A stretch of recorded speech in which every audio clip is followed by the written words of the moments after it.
Hey, class of 2021. Hope everything is going well and you guys are staying safe. This is for your week 2 of the distance learning, the second part of your reading the book March, book 3. So here we go.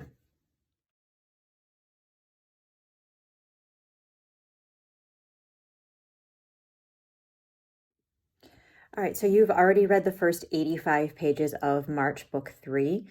You should be now reading pages 86 through 190. And then after that, there will be the vocab assignment.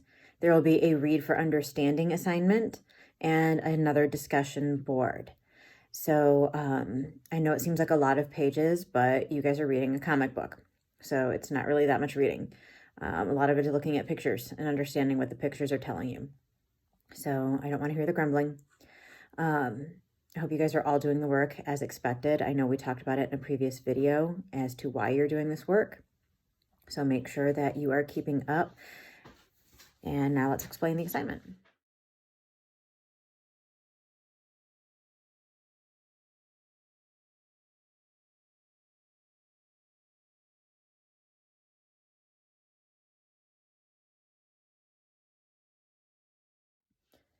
So the first thing I recommend that you guys do with your assignment is to look over the vocab assignment first. What are the words that you're being asked to learn? So that's the first part. Look at the words, look at the definition of the words, and look them up if you need to get a better understanding of those words.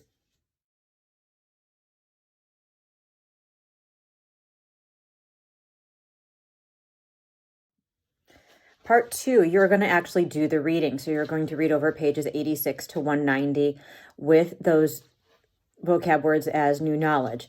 And what you're going to do is look for those words as you read and fill in on the vocab assignment what page number those words came into and whether or not the context clues helped you with a better understanding of the word. So that's part 2.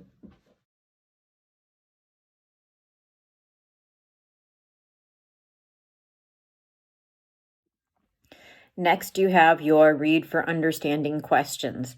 You're going to fill those out and submit them.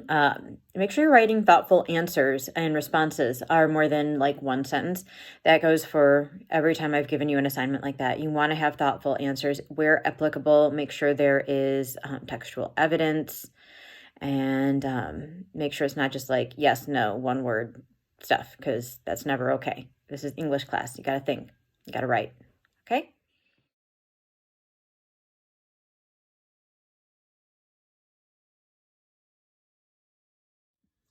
All right, so the last part of this is you're going to do the discussion board.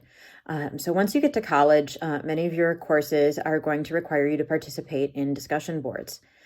And these discussion boards will often require that you respond to more than one classmate and encourage you to get involved in conversation. And that is what we're going to be requiring here. I want you to respond to more than one. I want you to actually get into a detailed discussion, if you can, with your classmates. And I know that depends on participation from other students, and not everybody is participating at this time, but do your best.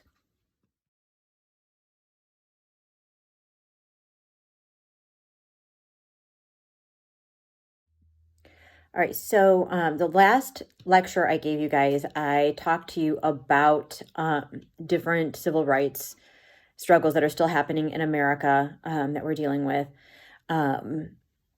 And topics around those. So that's what your discussion topic is going to be about this time. So you're going to think about what you want to focus on at this point. So if you need to go back and watch the other lecture, that is something that I would recommend that you do if you don't remember, or if you didn't take notes about the different civil rights struggles that we still deal with in America today.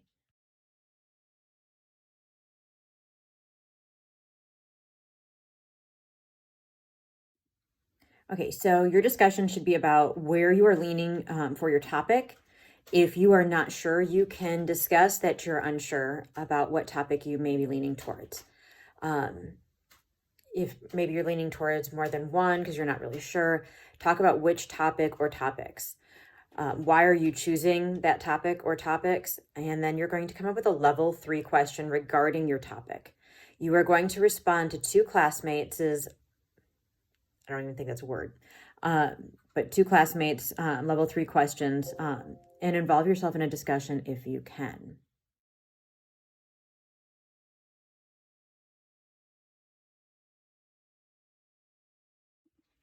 Okay, so let's talk about some discussion board do's and don'ts for you guys. So think before you post.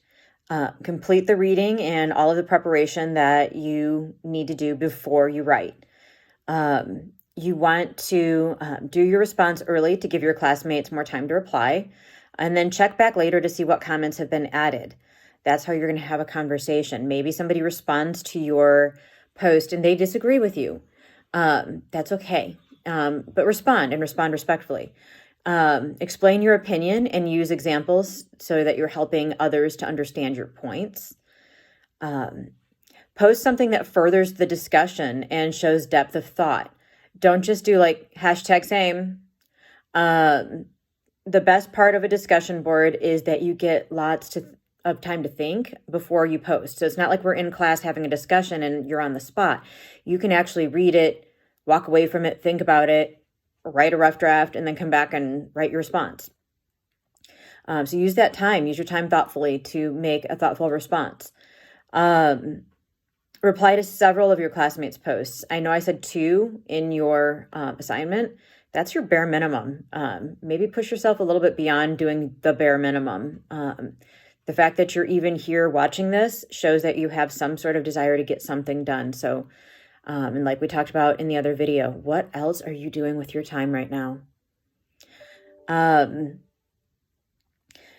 Do remember that it is harder to tell. It is harder to tell when something is a joke online. So use humor sparingly. Don't be snarky. Don't be sarcastic. Not everybody knows that you're using sarcasm, and things can be taken the wrong way. So this is not really the proper forum for that. And think of how many times you've maybe ticked somebody off on Snapchat or Twitter because your post was taken the wrong way.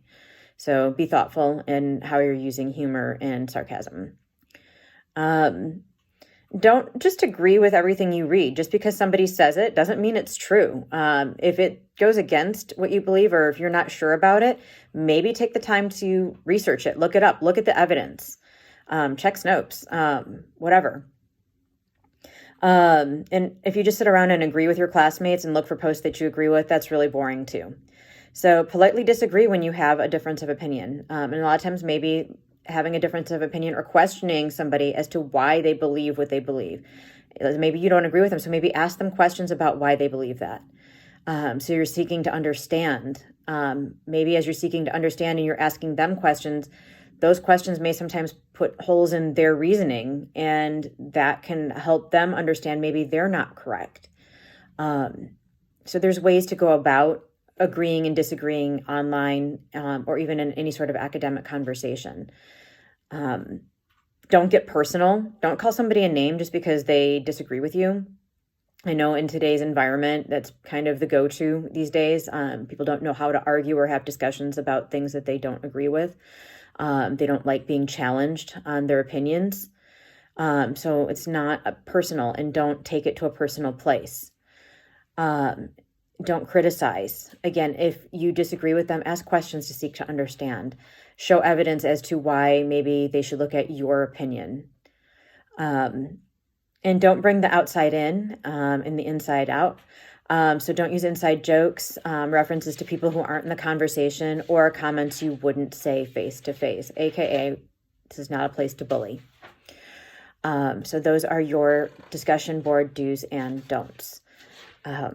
I hope you guys are all staying safe, and I miss you guys. I miss being in class. I miss having conversations with you guys. Miss your energy, and I hope you guys are all well. Talk to you later. I forgot one thing. So yeah, if you guys have questions, email me or message me here on Canvas, or leave a response underneath here in the announcement section, and I will respond to you ASAP. And if there's any questions on the assignments, what needs to be done, or anything like that, just feel free to reach out to me, or if you just want to say hey. So, all right. Talk to you later. Bye.